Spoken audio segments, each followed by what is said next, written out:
और इधर प्रधान के इस्तीफे पर असदुद्दीन ओवैसी का भी बयान सामने आया है। उन्होंने कहा कि ये कामयाबी है हक की झूठ के ऊपर, ये नौजवानों की जद्दोजहद की कामयाबी है, ये तानाशाही नहीं चलने का पैगाम है, ये संविधान के दायरे में चलना होगा उसका एक मैसेज है।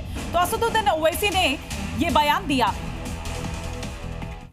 ये कामयाबी है हक की झूठ के ऊपर, ये कामयाबी है उन तमाम नौजवानों की जद्दोजहद और उनकी कुर्बानी, और मैं उनको मुबारकबाद भी देता हूँ। तो इस आंदोलन ने इस बात का उनको खुला पैगाम दे दिया है कि अब तानाशाही नहीं चलेगी।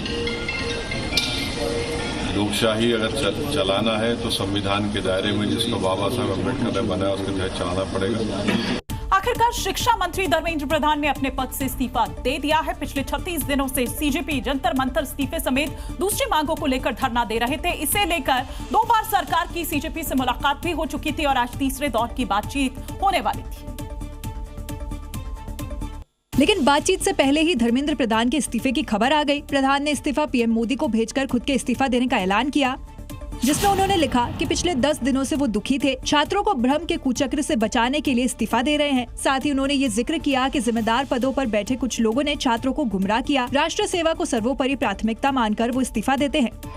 इस्तीफा होते ही सीजेपी समर्थकों ने जंतर मंतर पर जमकर जश्न मनाया और इसे लोकतंत्र की जीत बताया।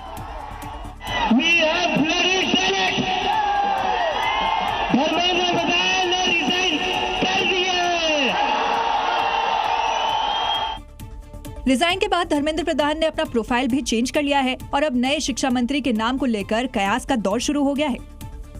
लेकिन दूसरी तरफ धर्मेंद्र प्रधान का इस्तीफा होने और प्रदर्शनकारियों की तरफ से इस फैसले का स्वागत किए जाने के बावजूद इस इस्तीफे पर भी जमकर सियासत हो रही है। कांग्रेस समेत पूरा विपक्ष से सरकार की नाकामी बता रहा है, जबकि सत्ता पक्ष ने इसे देश के लिए दुर्भाग्यपूर्ण करार दिया। सरकार ने और धर्मेंद्र प्रधान जी ने लिया, उसका स्वागत करता हूं, सम्मान करता हूं और सभी देशवासियों को बधाई देता हूं कि ये एक लोकतंत्र की जीत है जो आज हमने देखा, और इसे ऐसा ही आगे भी हम सुरक्षित रखें लोकतंत्र को भारत में। प्रधान एक सिंबल है, करप्शन का सिंबल, एजुकेशन सिस्टम के डिस्ट्रक्शन का सिंबल, इनकॉम्पिटेंस का सिंबल। उसको तो जाना ही था और अच्छा है कि वो गया, बट अब कॉन्क्रीट स्टेप्स एजुकेशन सिस्टम को बदलने की सरकार को लेने पड़ेंगे। उन्होंने अपने मन से जो है ये फैसला लिया, लेकिन जो भी फैसला लिया ये भारत के इतिहास का एक दुर्भाग्यपूर्ण घटना है।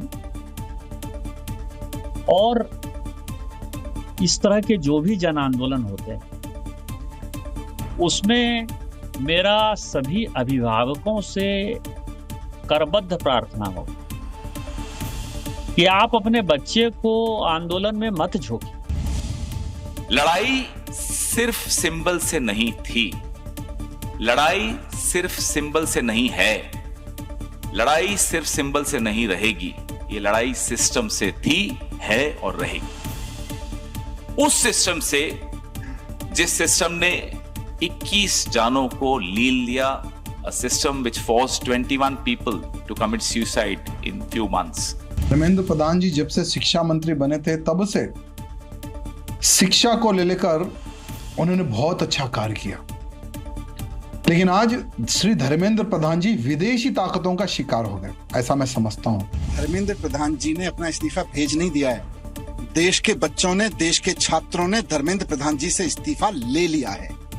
भेजना या मोदी जी का इस्तीफा लेना तो उस वक्त कहा जाता जब नीट का पेपर घोटाला हुआ और 22 बच्चों ने सुसाइड कर लिया। उसी वक्त मोदी जी एक जिम्मेदार प्रधानमंत्री होने के नाते अपने शिक्षा मंत्री से इस्तीफा लेते, या धर्मेंद्र प्रधान जी इस्तीफा देते या भेजते। पहली बार जब छात्र अपनी मांग को लेकर के आए और आने के बाद 1 महीना के अंदर केवल एग्जामिनेशन ही नहीं हुआ बल्कि लिख प्रूफ हुआ और रिजल्ट भी आया लेकिन कुछ बाहरी ताकत के कारण जो देश में एक अलग माहौल बनाने की कोशिश की।